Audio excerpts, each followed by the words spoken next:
آتے ہیں اب سیرت پاک صلی اللہ علیہ وسلم کے مآخذ پر.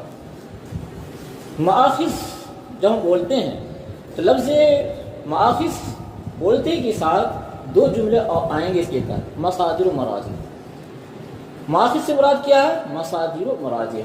سمجھ جائیے، مصادر و مراجع جب ہم بولتے ہیں تو مصدر جمع مصادر ہے. تو سیرت پاک کی مواد حاصل کرنے کے لیے اصل سورسز اور سمجھے کہ اصل ذرائع جو ہمارے پاس ہیں وہ قرآن و حدیث ہے. سمجھ بات آ رہی؟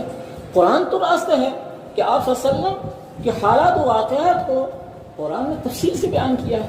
حضرت عائشہ اللہ تعالیٰ عنہا کی روایت مشہور ہے، جب ایک صحابی رضی اللہ تعالیٰ عنہ پوچھتے ہیں کہ آپ صلی اللہ علیہ وسلم کے معمولات کیا ہیں تو جواب یہی دیا جاتا ہے، کیا تم نے قرآن پڑھا ہے؟ ہاں قرآن تو پڑھا. جو قرآن پڑھا تو وہی تو آپ صلی اللہ علیہ وسلم کی سیرت پاک میں ہے.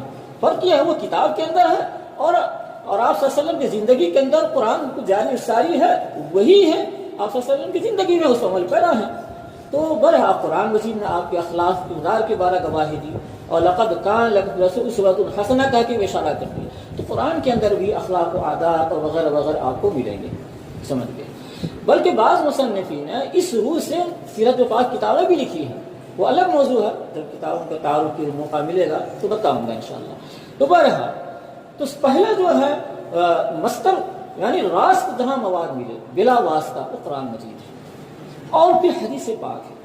آپ جانتے ہیں کہ مصدر اور مرجع درمیان فرق ہے. میں نے کلاس میں بھی کئی بار اسی طرف اشارہ کیا ہے. سمجھ گئے؟ علمی اعتبار سے دونوں کے درمیان فرق ہے. مصدر سے مراد وہ سورسز ہیں، معلومات کے وہ ذرائع ہیں جن کے مصنفین یعنی سمجھیے کہ وہ کتاب ہے. مصادر سے مراد وہ کتاب ہے جن کے مصنفین اپنی سند سے سیرت پاک کی روایات نقل کی ہیں، خواہ وہ حالات واقعہ سے متعلق ہو یا عادات و اطوار سے متعلق ہو یا شمال مبارکہ ہو یا حلیہ شریف سے متعلق ہو یا سمجھیے کہ جو بھی ہو بہرحال غزوات و سرائر سے متعلق ہو، جو بھی ہو سند کے ذریعے سے جو باتیں نقل کی گئی وہ مصادر ہیں.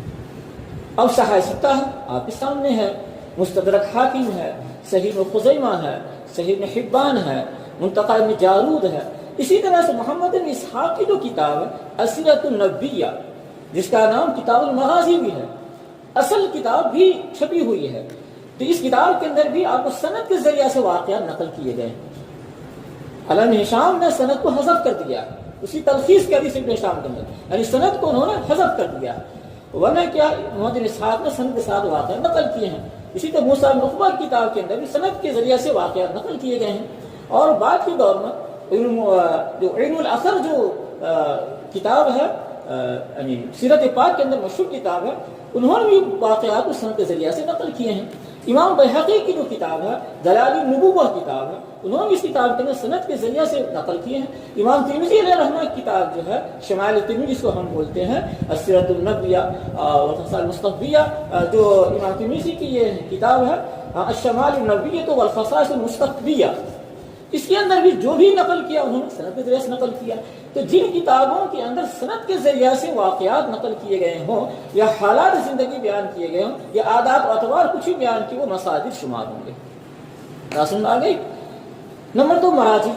مراجع سے مراد وہ کتابیں ہیں جن کے مؤلفین نے کسی واقعہ یا آپ صلی اللہ علیہ وسلم کی حالت کو پوری سند کے ساتھ بیان کرنے کے بجائے کسی کتاب کے حوالے سے بیان کرنے کا اہتمام کیا ہوں. کسی کتاب سے بھی حوالے سے بیان کرنے کا اہتمام یا بغیر حوالے کو بھی لکھ دیا ہوں، ایسا بھی ہوتا ہے. زبانی یاد ہے انہوں نے لکھ ڈالا ہے، ایسا بھی ہے. تو بہرحال تو اس طرح کی جو کتابیں ہوں گی وہ مراجع میں شمار ہوگی.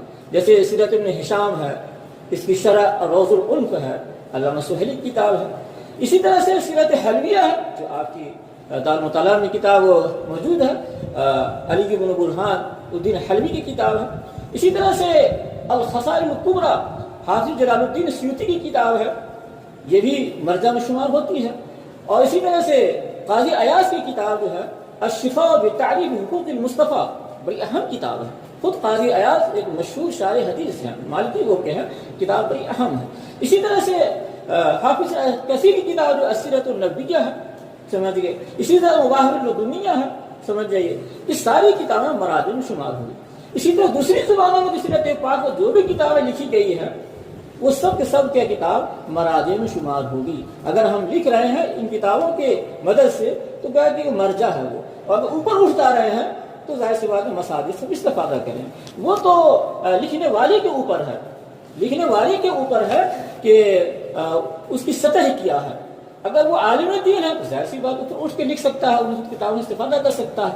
اور اگر نیچے کے طلبہ ہیں تو ظاہر سی بات وہاں تک شاید پہنچ نہ ہو سکے تو مراجع سے استفادہ کریں، لیکن وہ بھی کوشش کریں گے پہنچ سکتے. پہنچنے کا جو طریقہ بتایا نا آپ کو، حوالہ ملے گا وہاں پہنچو، اور وہاں اردو میں بھی تشریح دیکھ سکتے ہو، عربی بھی تشریح دیکھ سکتے ہو، اور پھر جا کر وہاں استفادہ کرو. اس طرح سے تم پہنچنا چاہو تو پہنچ سکتے ہو. تو اختصار کے ساتھ آپ کے سامنے سیرت پاک کے مآخذ کی طرف بھی اشارہ ہو گیا اور اس پر روشنی ڈالی گئی ہے.